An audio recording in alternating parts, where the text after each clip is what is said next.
লালমনিরহাটের কালীগঞ্জে পৈতৃক সম্পত্তি দখলের চেষ্টা, গাছ কাটার অভিযোগ, হামলা, শ্লীলতাহানি ও প্রাণনাশের হুমকির অভিযোগ উঠেছে দুই ভাইয়ের বিরুদ্ধে। শনিবার 15 আগস্ট কালীগঞ্জ উপজেলার তুষভান্ডার ইউনিয়নের সুন্দরাবী গ্রামের ভুক্তভোগীরা সংবাদ সম্মেলন করে এসব অভিযোগ তুলে ধরেন। নবী আইজিয়া রহমান, গ্রাম সুন্দরাবী, উপজেলা কালীগঞ্জ। এই মর্মে সংবাদ সম্মেলন করতেছি যে পৈতৃক সূত্রে পাওনা আমাদের সম্পত্তি না দিয়ে নির্মাতা ছোট দুই ভাই মাজু গায়ের জোরে জবরদখল করতেছে। আমরা বাধা প্রদান করিলে আমাদের মারধর ও শারীরিক নির্যাতন বেশি দাও শারীরিক নির্যাতনের হুমকি দেখায়।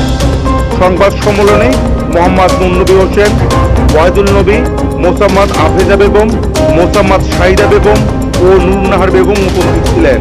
ভুক্তভোগীদের অভিযোগ, তুষভান্ডার ইউনিয়নের 7 নম্বর ওয়ার্ডের মৃত আইজার রহমানের ছেলে মোহাম্মদ নুরনবী, তার ভাই ও 3 বোন মিলে তাদের পৈতৃক সম্পত্তিতে লাগানো গাছ কাটার কারণ জানতে গেলে মশিউর রহমান মুকুল, আসাদুজ্জামান মাজু ও তাদের স্ত্রীরা দেশীয় অস্ত্র নিয়ে অতর্কিত হামলা চালান। এ সময় নুরনবীকে নিজ বাড়িতে প্রবেশ না করার জন্য হুমকি দেওয়া হয় বলে অভিযোগ করেন তারা। যাওয়ার পর মাতা ভাই দুইটা আমাদের হুমকি প্রদর্শন করছে। পুরো মাজু আমাদের ওপর অন্যায় অত্যাচার করেছে, মারামারি করেছে। আমার দুই চাচা মুকুল, মশিউর রহমান মুকুল এবং আসাদুজ্জামান মাজু, দুই চাচা এবং তাদের বউ হুম্পা এবং শম্পা, তারা এই সব বিশ্রীভাবে চিল্লাচিল্লি করতেছে এবং বিশ্রী ভাষায় গালিগালাজ এবং আমার ওপর টর্চারিং করছে। সেই সাথে আমার বাবাকে অকথ্য ভাষায় গালিগালাজ করছে এবং আমার চাচা মুকুল এবং মাজু আমার বাবাকে মারধর করার জন্য সামনে গেছে। আর কুকুরের সাথে তারা কি করছে, খারাপ আচরণ করছে, বলছে যে তোদের কোনো সম্পত্তির ভাগ আমি এখানে দিব না, তোরা এক কানা করি এখানে কোনো সম্পত্তি পাবি না, তোর ভাই এখানকার সম্পত্তি বিক্রি করে খাইছে। কিন্তু এক জায়গার সম্পত্তি কিভাবে আরেকজন বিক্রি করে খেতে পারে, এটা তারা মুখ বলানো কথা বললো, এটা তো মেনে নেওয়া যায় না। 3 বোন ও 2 ভাই গাছ কাটার কারণ জানতে চাইলে ওরা দেশীয় অস্ত্র লইয়া আমাদেরকে মারধর করার জন্য সামনে আসে এবং অকথ্য ভাষায় গালিগালাজ প্রকাশ করে। বিষয়ে কালীগঞ্জ থানায় একটি লিখিত অভিযোগ করি। আর সকালে 3 বোন ও আমার 2 ভাই আমাদের নিজের জমিতে দিয়ে গাছ কেটে ফেলার কারণ জানতে চাইলে মাজু মুকুল ও তার স্ত্রী দেশীয় আমাদের হামলা চালায়, প্রকাশ্যে হুমকি দেয় যে আমরা নিজ বাড়িতে প্রবেশ করতে দেবেন না। এর আগে গত 7 আগস্টের ঘটনায় কালীগঞ্জ থানায় একটি অভিযোগ দায়ের করেন নুরনবী।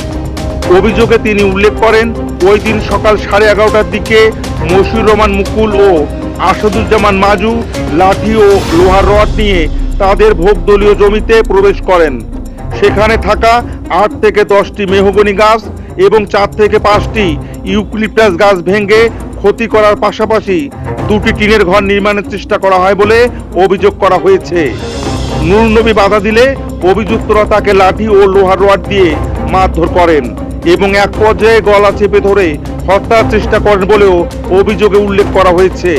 এ সময় তার স্ত্রী মোসাম্মদ জেসমিন আক্তার মিল্কি তাকে রক্ষা করতে এগিয়ে গেলে তাকে জোরপূর্বক জড়িয়ে ধরে কাপড় টানা হেঁচড়া করে শ্লীলতাহানি করা হয় বলে অভিযোগ করেন নুরনবী। এছাড়া তার স্ত্রীর গলায় থাকা 4 আনা ওজনের স্বর্ণালংকার, যার আনুমানিক মূল্য 60,000 টাকা, টান দিয়ে ছিনিয়ে নেয়া এবং তাকেও মারধর করার অভিযোগ করা হয়েছে।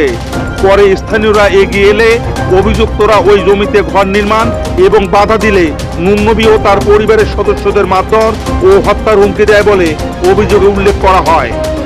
আহত নুরনবীকে স্থানীয়রা অটোরিকশায় করে উপজেলা স্বাস্থ্য কমপ্লেক্সের জরুরি বিভাগে নিয়ে গিয়ে চিকিৎসা করান। অভিযোগ অনুযায়ী 7 আগস্ট তিনি সেখানে প্রাথমিক চিকিৎসা নেন। তবে এইসব অভিযোগের বিষয়ে মশিউর রহমান মুকুল ও আসাদুজ্জামান সাজুর বক্তব্য তাৎক্ষণিকভাবে পাওয়া যায়নি। অভিযোগগুলোর বিষয়ে আইনগত প্রক্রিয়া চলমান রয়েছে। অভিযোগের সত্যতা তদন্তের মাধ্যমে নিশ্চিত হবে। এ কে এম কাসরুল আলম, লালমনিরহাট।